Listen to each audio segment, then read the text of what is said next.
water and wine. The miracles of Jesus were not just intended for people of his own time. They have been recorded for our benefit. What then can the miracle at Cana say to us? To answer this question, we should go to the heart of the story. Water is changed into wine. What is the significance of water and wine? Wine is easy. Wine is a requirement for every wedding banquet and festivity. Wine indicates celebration and joy. What then does water signify? A clue can be found in the gospel itself.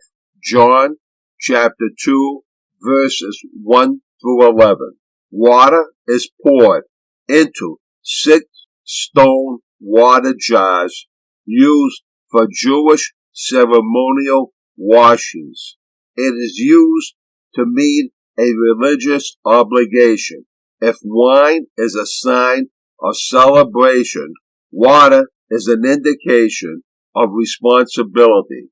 If wine is used in joyous festivities, water signifies necessary work.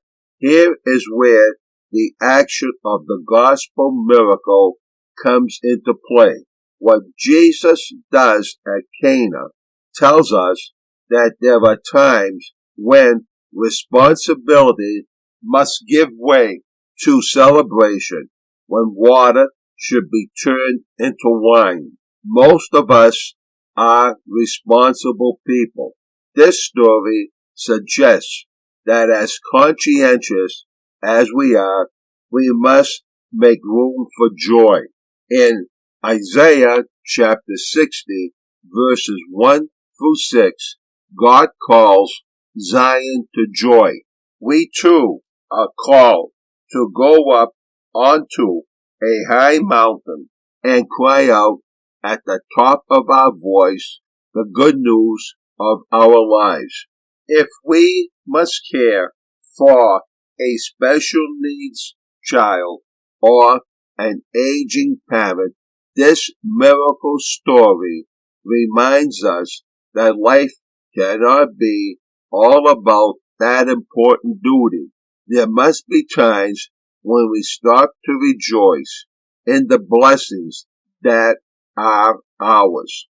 Good parents try to motivate their children. Cana reminds us that having fun with our children is also a part of their growth.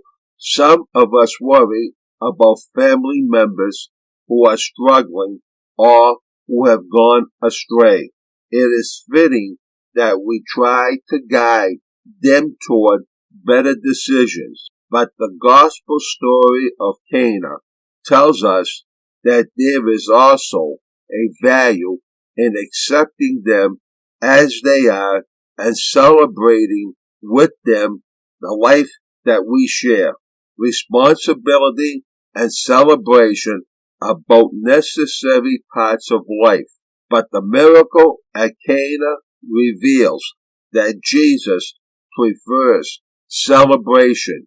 When we celebrate with family and friends, we can appreciate more deeply God's love for us and remember that God's ultimate promise to us is one of joy. So, of course, we should continue to be responsible people, but the wedding at Cana reminds us that we must make room for celebration.